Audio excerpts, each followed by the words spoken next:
The Natchez Trace Scenic Parkway. Overhyped or underrated?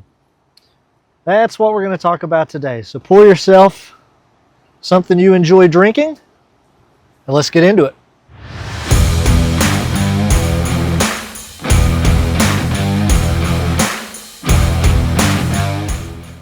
In 2019, I purchased my very first Harley Davidson. I've ridden motorcycles my entire life, always been kind of anti-Harley, but I caught the bug and I gave in. So I bought my first Harley, and not long after that, I received my first hog or enthusiast publication.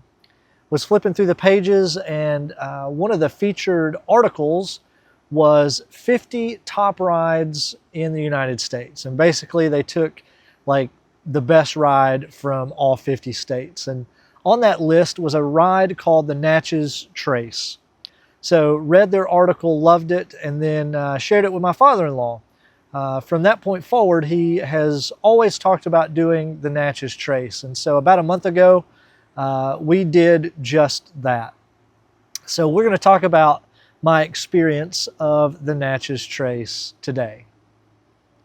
We're just getting this channel up and going, so a reminder, if you appreciate the content and what we're doing here, we'd love to have you follow us along on the journey. There's more content coming, some moto camping, some vlogging, more parts and accessory reviews, and all things two wheels, and maybe a few things scattered in. So we would love for you to like, subscribe, share, comment, all those fun things. Smash that bell icon, as my Gen Z son says, so that you can be notified whenever we post a new video. The Natchez Trace is over 10,000 years old and has been used for a wide variety of things, from travel to war. Presidents have traveled, Native Americans traveled that route long before European settlers. It's been used for hunting, economic development, all sorts of things.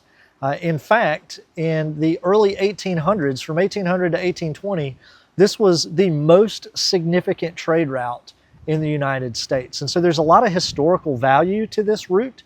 It's 444 miles, spanning between Natchez, Mississippi, and Nashville, Tennessee. So my father-in-law and I planned this trip. We left on a Sunday afternoon after church. I am, in fact, a pastor of a larger mainline denomination here in the Charlotte area. The name Rev is more than just revving the engine. And so we left on a Sunday afternoon. Our first day was pretty easy. We headed west on I-40 and stayed at my mom and dad's place in western North Carolina. It was just 2.5 hours or so. Unfortunately, it was the wettest day we experienced on the entire trip, so that was pretty good, but we did encounter a little bit of rain as we entered Asheville. Rode in rain for about 20 minutes, nothing major.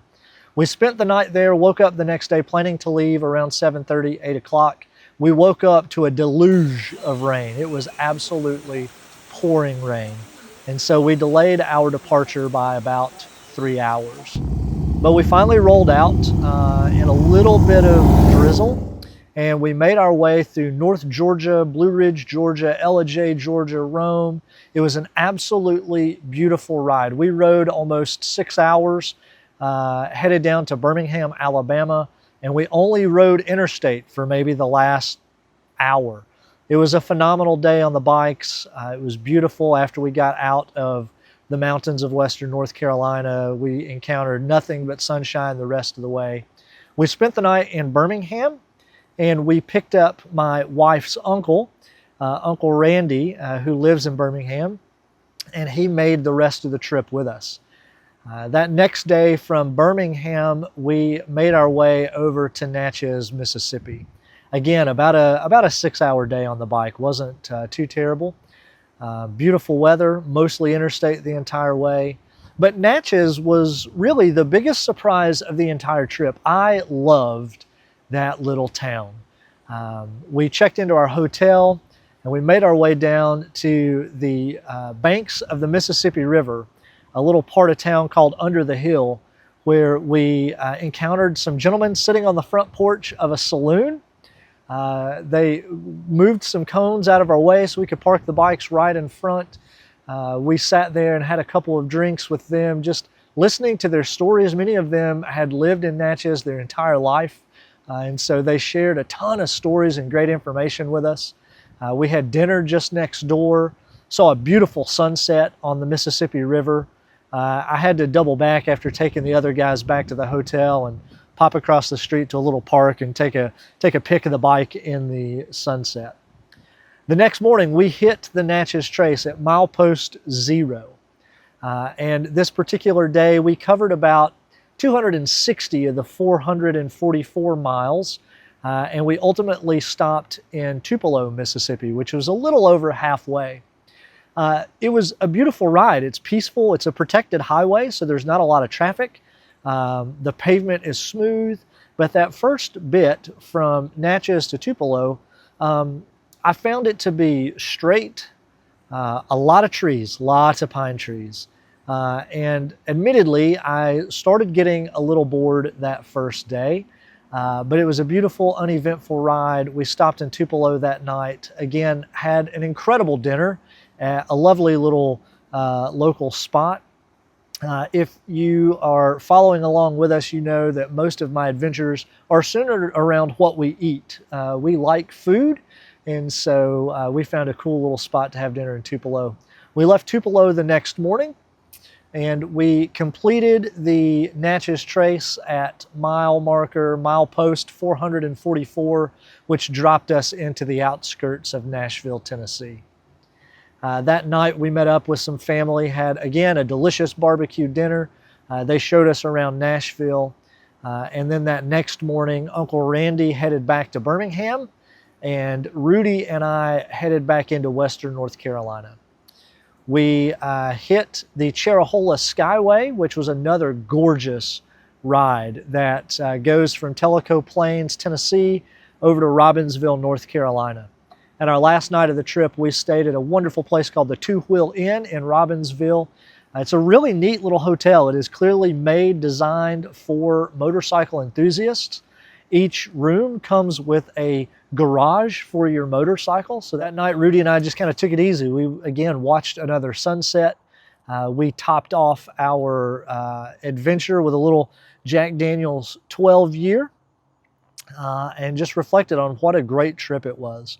From Robbinsville, it was only about, 4 hours from there back to home in Charlotte, North Carolina, which capped off a full week of riding.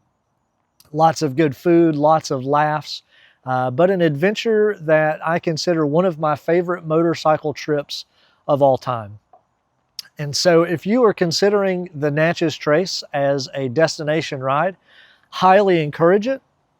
The only thing I would do differently is I would plan to spend a little more time in Natchez, believe it or not, as that was a highlight of our trip. So is the Trace overrated or overhyped? I don't think so. I think it is a great ride. It's relaxing. It's scenic. There's lots of historical points along the way where you can stop and take a glimpse into history. And so if you're considering it and you're on the fence, I say do it. Get out and enjoy the scenery.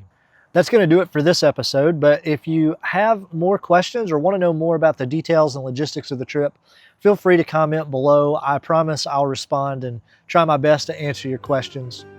Whatever adventure you're getting into today, wherever you are, let's keep them revved up, and we'll see you next time. Cheers.